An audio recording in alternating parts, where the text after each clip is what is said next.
Assalamualaikum warahmatullahi wabarakatuh. Kembali lagi, lanjut. Em, kita kemarin udah berhasil, akhirnya kita punya uang kita sebenarnya ada berapa, pengeluaran kita udah berapa aja, terus net worth kita ada berapa, ya kan? Selanjutnya, saya pengen nih punya rata-rata sebenarnya pengeluaran pemasukan dan investasi saya berapa sih? Ada satu rumus namanya average if, ya kan?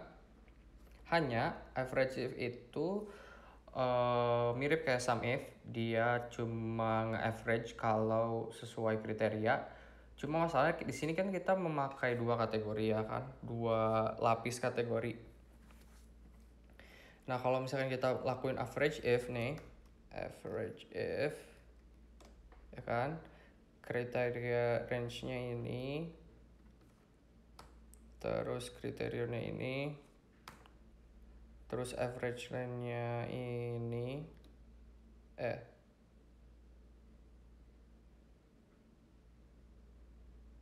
average range-nya ini, salah. Yap, average-nya itu yang jadi masalah karena di pemasukan dia cuma ada gaji satu kali doang, jadi dihitungnya average-nya itu kan tadi rumus average itu jumlah si uangnya dibagi berapa kali transaksi karena ada berapa kali pengulangan, sedangkan di sini pengulangan cuma satu kali, pemasukannya cuma ada satu. Nah, berarti kita harus pakai jalur manual, kita harus hitung dulu transaksi di itu ada berapa, set, baru masukin ke sini. Caranya gampang. Kesini dulu, kita jumlahin transaksi yang di sini dulu nih. Banyak transaksi per kategori. Nah, kan, terus count F. Nah, count F ini mirip kayak sum F. Dia cuma ngitung sesuai kriteria aja. Range-nya ini kecuali yang range-nya C2 sampai C, sama jangan lupa diginiin. Terus kriterionnya ada di sini. Oke. Jadi siap. Terus tarik ke bawah. Nah, kita udah punya banyak transaksi per kategori, ya kan? Lanjut, kita butuh jenis transaksi per jenis, ya kan? Banyak transaksi per jenis. Kita ulangin aja yang tadi cuma ngelakuinnya di sini. Banyak transaksi per jenis. Count if. Range-nya ini, range-nya yang di sini, deng. Nah, ini. Terus kriterianya ini. Sip, jangan lupa dolar. Enter. Tek. Udah deh. Average. Rata.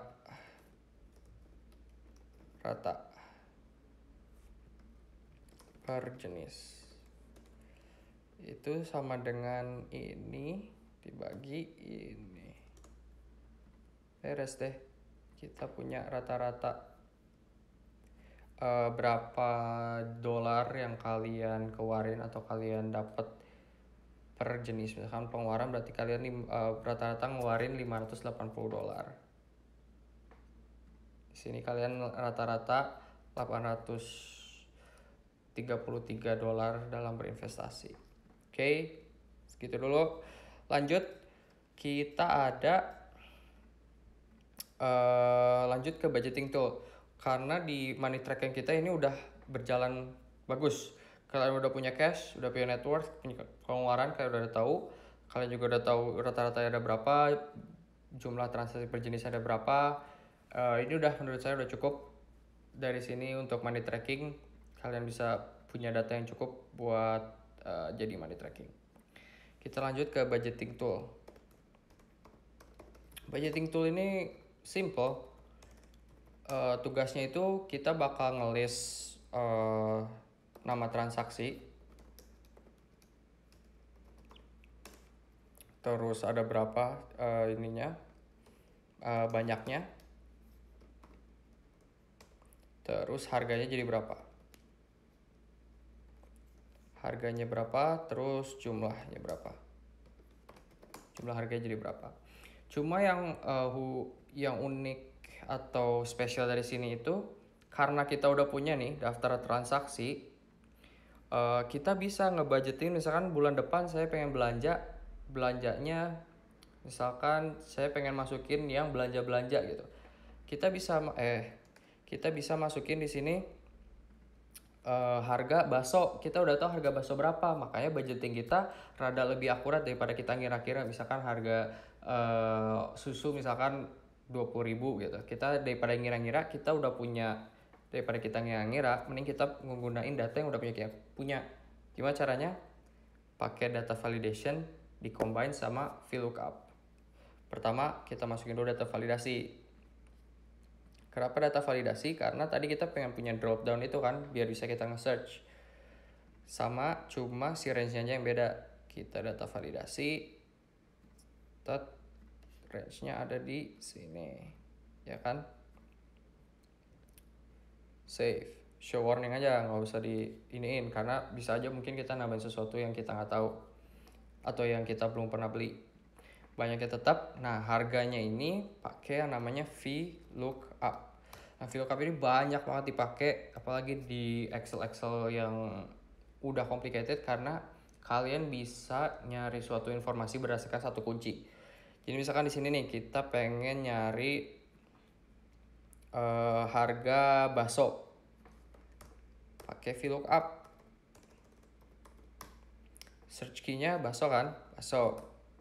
Range-nya, nah ini range-nya kalian masukin data-data semuanya ya, bukan semua bakso aja yang termasuk harganya, karena yang pengen kalian cari harga kan. Jadi yang di tengah nggak usah khawatir, yang penting si key yang kalian pengen cari sama tujuan yang kalian mau nyari apa itu harus di dalam selection. Jadi contohnya di sini kan, saya pengen dari sini sampai situ. Terus indeks. Nah, indeks ini adalah kolom keberapa dari data yang udah diambil yang pengen kalian ambil. Jadi misalkan di sini saya pengen harga, berarti kolom keempat, karena kan 1, 2, 3, 4. Jadi 4. Jadi kalau misalkan saya highlight semuanya bisa, boleh. Berarti kan ada dari tanggal sampai harga, berarti harga itu ada di kolom kelima gitu. Karena berhubung saya cuma dari key pertama di sini sampai harga, makanya cuma saya masukin kolom keempat, karena tujuan saya di kolom keempat, 1, 2, 3, 4 gitu. Terus ini yang paling penting adalah false. Ini tuh bilang nyari yang mirip aja atau yang benar-benar sama. Nah, karena saya pengennya benar-benar sama, jadi mending tulis false aja. Kalau true itu bilang yang mirip juga nggak apa-apa. Terus jangan lupa daftar transaksi ininya sama B2 sampai E, karena semuanya saya pengen sama, jangan diubah. Hanya ininya aja yang diubah. Sip. Tinggal tarik ke bawah. Nah, kenapa NA error? Karena kita belum masukin sesuatu. Kalau kita udah masukin misalkan Netflix, dia langsung ada. Oke. Banyaknya kan berarti simple ini kali ini. Udah beres. Ini tinggal ke bawahin. Nah, kenapa NA? NA tadi kan saya bilang ini kalau belum kita masukin bakal tetap NA. Nah, kalau misalkan kalian pengen masukin suatu barang yang belum kalian pernah beli atau kalian masukin ke database, delete aja si harganya, si VLOOKUP-nya. Jadi misalkan di sini saya pengen beli susu kan belum ada, jadi aman. Kalian tapi harus masukin manual harganya, misalkan 20. Masukinnya manual aja. Kalau misalkan belum pernah ada, nggak masalah dia bilang invalid segala macam, tenang aja. Makanya tadi sih bilang ini mending warning daripada di reject. Udah, misalkan kalian pengen beli segitu, udah kalian ini rencana belanja kalian bulan depan, tinggal di total harga ada berapa, sama aja biasa sampai D, beres. Nah, budgeting, kenapa dibilang budgeting? Karena kita harus nge-compare apakah duit ini cukup apa enggak. Caranya gampang, dengan if. Tadi kan saya bilang kita bisa pakai conditional. If logical expression ini lebih kecil, ya kan? Kalau ini lebih kecil dari uang yang lagi kita punya, cash, ya kan? Kita mau bilang apa? Misalkan sikat. Kalau saya kan di budgeting tuh sikat, karena kan ya udah, kalau punya duit silakan aja, kalau nggak punya cari duit dulu, ya kan? Udah sikat, karena $90 tentu lebih kecil dari cash kita masih punya $1.500. Cuma kita tes harganya, misalkan susu itu $2.000 misalkan.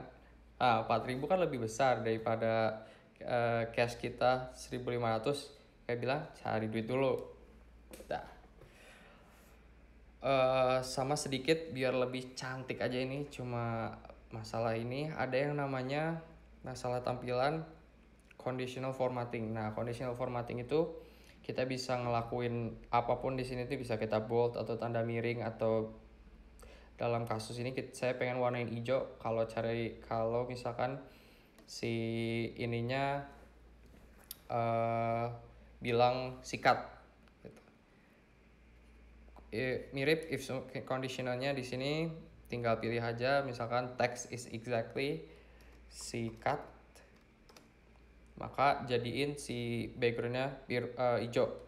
Tapi kalau misalkan teksnya cari duit dulu, kita pengen backgroundnya merah, ya kan? Simple aja sih, cuma biar tampilannya aja rada ini bagus toh. Kalau cari duit dulu kan, cuma kalau susu harganya 20 sikat. Oke. Segitu dulu recap sedikit. Kita udah belajar tentang count F, ya kan? Itu ngitung berapa transaksi atau berapa data berdasarkan kriteria, sama kita udah ngasih average dari setiap transaksi atau jenis transaksi yang kita udah punya.